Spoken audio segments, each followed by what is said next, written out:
Have you ever felt like your mind is stuck on a constant replay button, circling around past mistakes or spinning anxious thoughts about a future that hasn't even arrived? It's as if your mind becomes a stormy sky, thundering with what ifs and should haves. Overthinking is not just a passing habit, it's a loop, a mental spiral, a tangled maze that traps you. It drains your energy, clouds your peace, and leaves you feeling restless, anxious, and utterly exhausted. But what if you could step outside that loop? What if there was a way to untangle those knots of thought and breathe freely again? The Buddha once said, "The mind is everything. What you think, you become." These words are not just poetic, they are deeply powerful. If our minds are filled with worry, fear, and doubt, then our life begins to mirror those very emotions. Stress becomes our reality. But if we learn to nourish our thoughts with clarity, with peace, and mindful presence, then slowly a life of wisdom, balance, and serenity begins to unfold.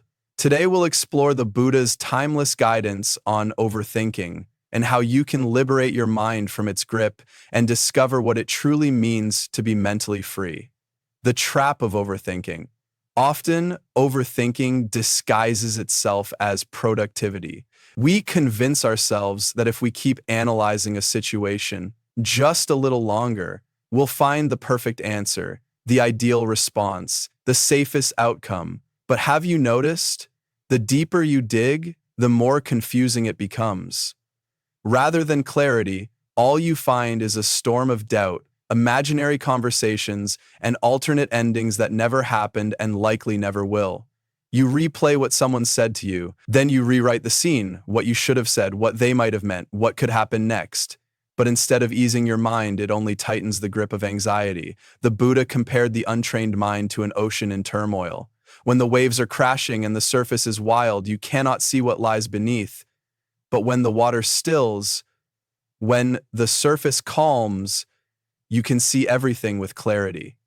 In the same way, when your mind is tossed by overthinking, the truth becomes obscured. Your perception becomes distorted, and the simplest of problems feel insurmountable.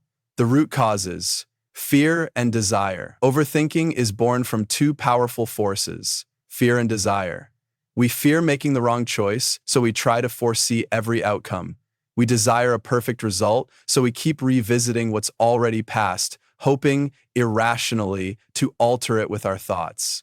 This grasping, this clinging, this unwillingness to accept imperfection, it keeps us stuck in mental quicksand.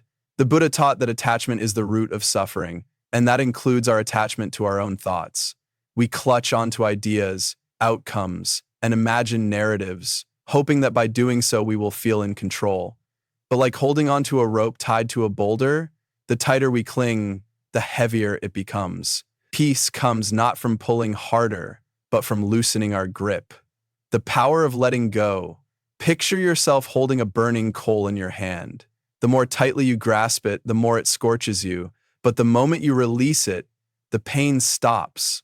Overthinking is that burning coal, and it only harms you when you refuse to let it go. The Buddha shared a profound truth: as rain penetrates an ill-thatched house, so lust and worry penetrate an undeveloped mind.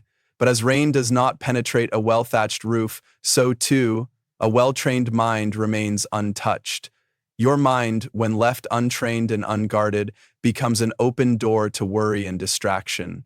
But a mind built with mindfulness, with awareness and self-discipline, becomes shelter, safe, calm, and resilient.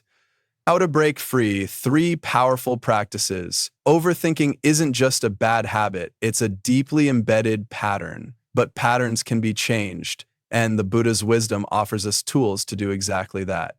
Here are 3 powerful practices to help you stop overthinking and take back control of your mind.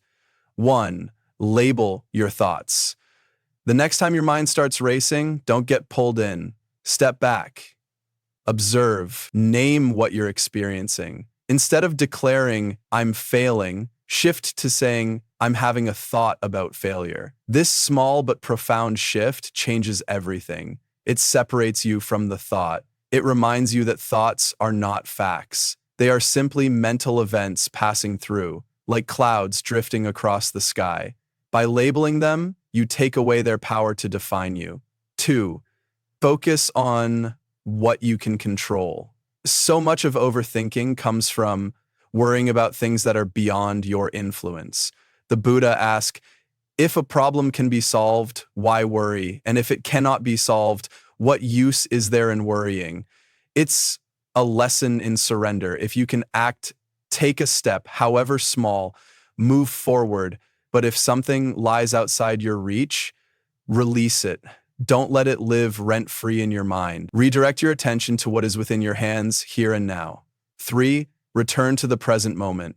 Your breath is your anchor. It is always here, unaffected by your past, untouched by your future. Whenever you find yourself lost in thought, pause, breathe. Inhale deeply and exhale slowly. Feel the air pass through you. Notice the texture of this moment, the sounds, the light, the sensations of your body. This is presence. This is now. The past, it's already written. The future, it hasn't arrived. But the present, this is where your life is unfolding. The more you ground yourself here, the more powerless overthinking becomes. A final reflection. The Buddha taught that suffering arises not from pain itself, but from the mind's resistance to it. Our clinging, our constant thinking, our longing for control, it builds the walls of our own prison. But thoughts, like waves, come and go. And if you don't chase them or resist them, they lose their grip. Let them pass. Observe them. Release them. Remind yourself, this thought is not me. It's not permanent. I don't have to follow it. Your mind is a tool, and like all tools, its value depends on how you use it. When used with awareness, it becomes a source of wisdom, clarity, and peace. But left unchecked, it turns into a storm that consumes your inner world. So let go. Let your mind breathe. Let your thoughts flow freely without attachment, because true peace isn't found in controlling every thought, but in learning to simply let them be.